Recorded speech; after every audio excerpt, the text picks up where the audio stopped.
গণতন্ত্রে বিরোধী স্বর থাকাটা জরুরি। আমি যখন শাসক দলে ছিলাম তখনও কিন্তু এই কথাটা তোমাদের স্টুডিওতে বহুবার বলে এসেছি যে গণতন্ত্রকে শক্তিশালী করে বিরোধীরা। আপনাদের দলের যে প্রতীক জোড়াফুল, সেই প্রতীকও তো অনিশ্চিত হতে বসেছে, যেটা মনে হচ্ছে যে মহারাষ্ট্র মডেলে ভেঙে যেতে পারে। 2 মাস আগে যা দল ছিল আর 2 মাস পরে যা দল হয়েছে, বিরাট পরিবর্তন হয়ে গেছে কি? হয়নি তো। তাহলে দলের প্রতীক নিয়ে যদি আমি জিতে থাকি, তাহলে আমি যদি নৈতিকভাবে মনে করি যে না সত্যি এই দলের সঙ্গে কাজ করা যায় না, প্রতীক ছেড়ে দেব। এটা করব না যে আমি দল যেটা আছে সেটাকে কোনো একটা সুযোগ নিয়ে আইনি মারপ্যাচ করে সেটা একটা এমনভাবে পেশ করবো। দেখো, পৃথিবীর ইতিহাস বড় নির্মম। সেক্ষেত্রে কি আপনারা বিরোধী রাজনীতি বা আপনারা বা মমতা বন্দ্যোপাধ্যায় বিরোধী রাজনীতিটা টিকিয়ে রাখতে পারবেন? এখন অনেক কিছু দেখার বাকি আছে, বলার বাকি আছে। আমি আবার বলছি, আমি আগেও বিভিন্ন সময় দলের অভ্যন্তরে অনেক কথা তুলে ধরেছি, আরো তুলে ধরবো, এখনো তুলে ধরি। মমতা বন্দ্যোপাধ্যায় যিনি প্রাক্তন মুখ্যমন্ত্রী, তাকে ধর্ণা করতে হয়েছে এবং বিরোধী দল নেত্রী ছিলেন একটা সময়। তিনি সিপিএম এর 34 বছর জামানার যে অবসান ঘটিয়েছিলেন।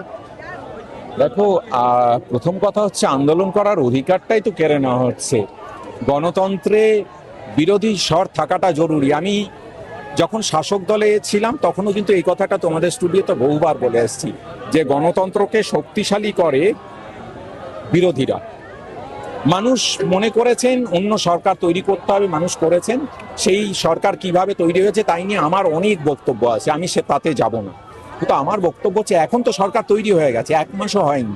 তাহলে 7 বারের সাংসদ, 3 বারের মুখ্যমন্ত্রী, তিনি একটা যা ধর্ণা দিতে চেয়েছিলেন, তাকে ওইটুকু জায়গা দেওয়া গেল না। ভারতবর্ষের সংবিধানের, ভারতবর্ষের গণতন্ত্রের সব থেকে সুন্দর দিকটা হচ্ছে আমরা বলি যে house belongs to opposition and street belongs to the people. যতদিন এই ইথোসটাকে বাঁচিয়ে রাখতে পারবো দল মত নির্বিশেষে, ততদিনই বোধহয় ভারতবর্ষের এই সংসদীয় গণতন্ত্রের গরিমাটা বজায় থাকবে। দাদা, আপনাদের দলের যে প্রতীক জোড়াফুল, সেই প্রতীকও তো অনিশ্চিত হতে বসেছে, যেটা মনে হচ্ছে যে মহারাষ্ট্র মডেলে ভেঙে যেতে পারে তৃণমূল। আমি খুব বিস্মিত হয়েছি একটা ঘটনা নিয়ে। আমার দলের প্রতি আমার মতভেদ থাকতে পারে, আমার নিজেরও আছে। আমি দলকে বিভিন্ন সময় জানিয়েছি, এখনো চাইলে অনেক কিছু বলতে পারি, তোমরা খবর করবে, খুব আমার ফুটেজ বাড়বে। বিষয়টা সেটা নয়। বিষয়টা হচ্ছে 2 মাস আগে যা দল ছিল আর 2 মাস পরে যা দল হয়েছে, বিরাট পরিবর্তন হয়ে গেছে কি? হয়নি তো। তাহলে দলের প্রতীক নিয়ে যদি আমি জিতে থাকি, তাহলে আমি যদি নৈতিকভাবে মনে করি যে না সত্যি এই দলের সঙ্গে কাজ করা যায় না, প্রতীক ছেড়ে দেব। প্রতীক ছেড়ে দেব। মানুষ তো ভোটটা দিয়েছে এটা ভেবে, তৃণমূলের জোড়া ফুল এই প্রতীকটা দেখে। সেই প্রতীকের কেউ বিপক্ষে দিয়েছে, কেউ পক্ষে দিয়েছে। যদি আমার মনে হয় না না এই প্রতীকটা ঠিক না, কারণ এই প্রতীকের সঙ্গে যুক্ত সমস্ত মানুষ খারাপ, বা দলের অনেক খারাপ দিক আছে, আমি বলছি আছে, দলে সেটা ভিতরে বলতে হয়। আর যদি বাইরে, এমএলএরা তো বলছেন, যারা বিক্ষুব্ধ, যারা গতকাল যাদেরকে সাসপেন্ড করা হয়েছে, যে তারা বলেছে যে কথা বলতেই দেওয়া হয় না, তারা নাকি দাঁড়িয়ে উঠে কথা বলতে চেয়েছে কিন্তু কখনো আমি একমত, সেই সুযোগ আসেনি। সেই সুযোগটা যারা বলছেন তারা তো এর আগেও জনপ্রতিনিধি ছিলেন, তখনও সুযোগটা আসেনি। তাহলে তখন কেন এটা মনে হয়? ক্ষমতাটা বদল হওয়ার পরে কেন মনে হয়েছে? আমার শুধু এইটুকু প্রশ্ন থাকবে। আগেও বলতে দেওয়া হয়নি, ধরে নি।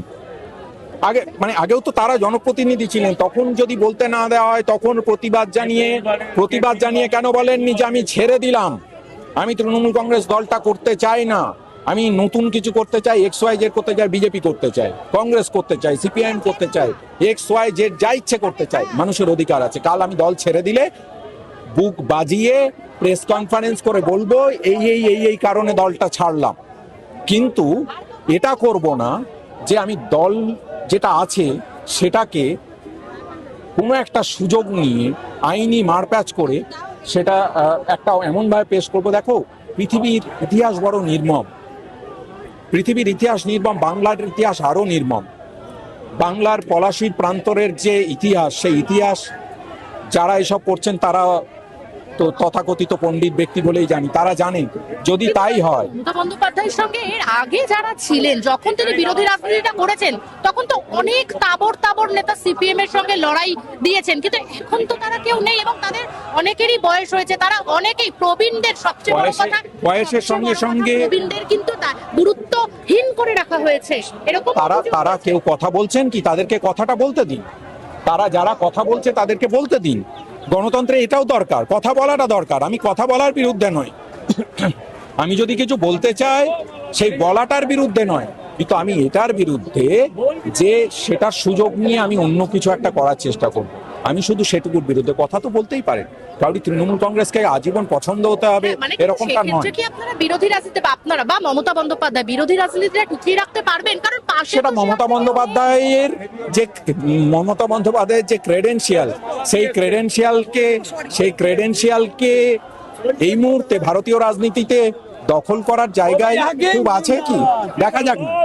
দেখা যাক উনি কি করেন আর বাকি মানুষজনও কিছু করেন। It is too early to say. এখন অনেক কিছু দেখার বাকি আছে, বলার বাকি আছে। আমি আবার বলছি, আমি আগেও বিভিন্ন সময় দলের অভ্যন্তরে অনেক কথা তুলে ধরেছি, আরো তুলে ধরবো, এখনো তুলে ধরি, তারপরে বাকিটা সময় বলবো।